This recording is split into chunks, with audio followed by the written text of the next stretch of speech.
and gentlemen, thank you very much, guys, for your great support. Now, fellow Kenyans, let's talk here. Let's come together and reason.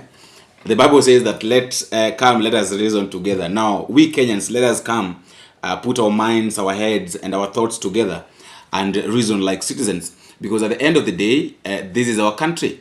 We have no other country apart from this. So we have to reason anything that is happening within the jurisdiction of this nation. We are involved in one way or the other. We are part and parcel of this country. That is why we have to talk about things that are happening in this nation. Now, here is the thing. There is this motion of the impeachment of the president, which was taken to parliament by Caleb Amisi. And what was very funny was that a lot of people were supporting this. A lot of people have been supporting this. And I saw it when Caleb Amisi posted this issue of the impeachment of the president on X. Within less than 24 hours, it had got 15,000 likes. Following a series of controversial public outbursts by the head of state, civil society groups and sections of the opposition have condemned the remarks as unpresidential, degrading and bordering on hate speech, arguing that they amount to sufficient grounds for Ruto's removal from office by Parliament. And TV's David Mudoka reports on the president's escalating verbal attacks and what they could mean as the country edges closer to the 2027 general election. Be done is when the members of parliament report to parliament next week. The Gen Z needs to force those members to impeach the president. And any member of parliament who will not vote for impeachment of the president, they occupy their homes. That's the only way. This war must now turn to the members of parliament, and they force them. If I bring a vote of no confidence against the President William Ruto, I expect 349 members of parliament to support me. If they don't support me, then their homes are occupied. They need to force members of parliament to impeach the president. That's what we need to do. We don't need to put Gen Zs on the streets to be killed.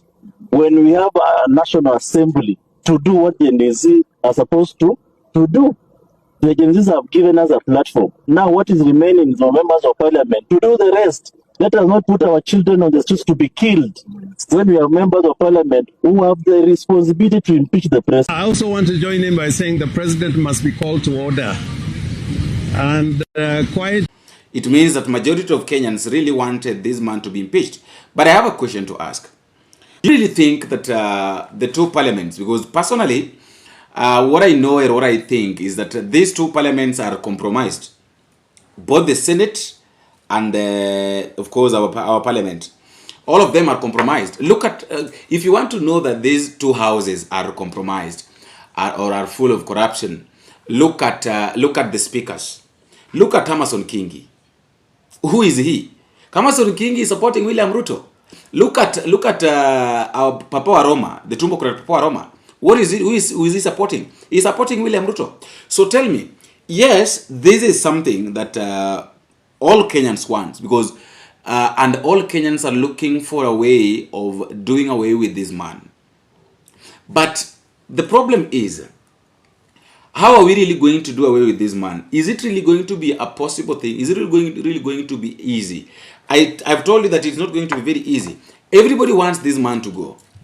Look at the issue, and in fact, when you try to look at the ground of the impeachment of this man, look at the case of Ebola. Look at the case of Ebola. Look at the case of ID, issuing of the IDs. Look at the case now of the affordable houses.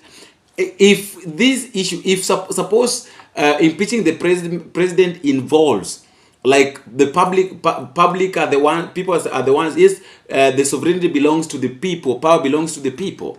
So suppose now Kenyans are the ones that are left down. You impeach the president. I think there is a very strong ground of the impeachment of this man, and it can be very easy if people are the ones that are allowed to impeach the president, because try to look at, people are crying. High cost of living, mambo na fuel ndio hiyo. Everything is scattered. Everything is in a mess. And when you try to imagine that this is a kind of government that still wants to come back in 2027, unasikia ni kana kwamba we. But the truth of the matter is, I saw over 117 members of parliament, both that are with both.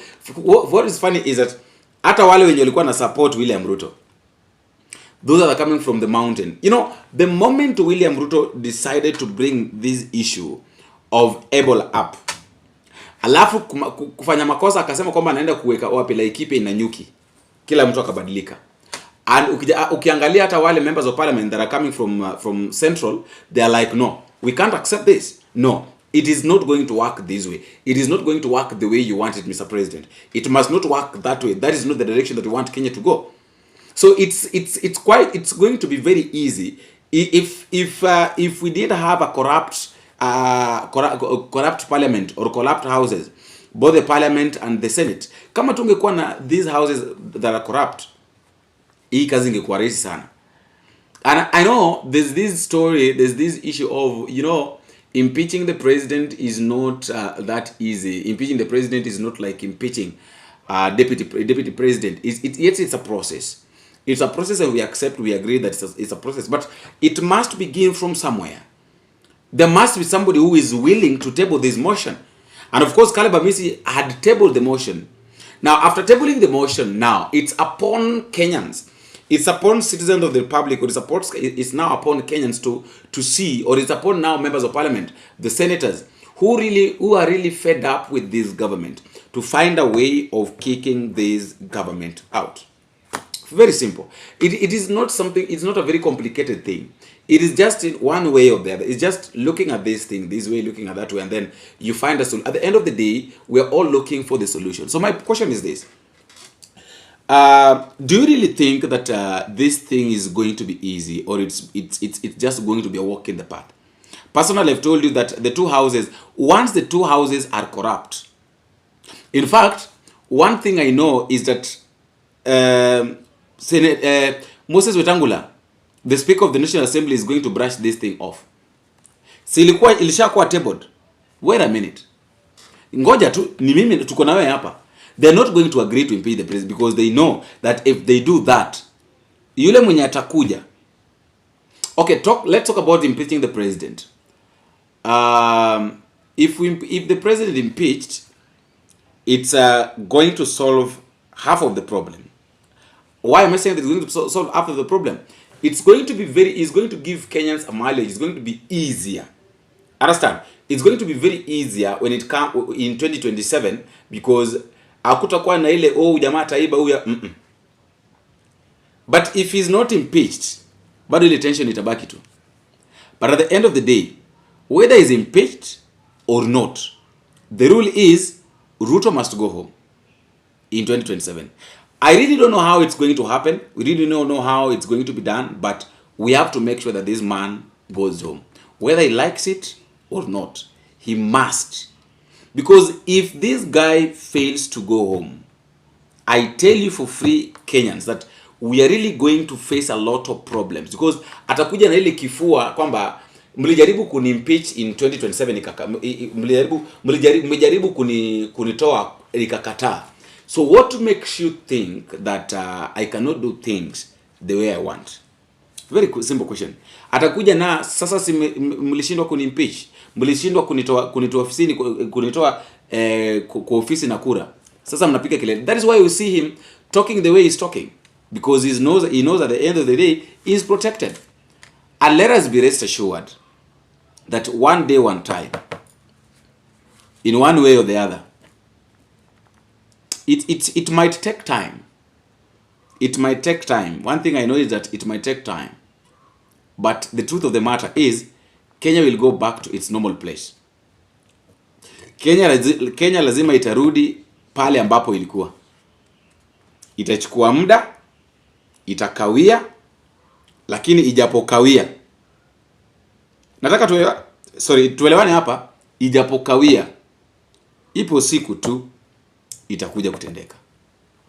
Hatujui itakuwa lini, hatujui itakuwaje, lakini itakuja kufanyika.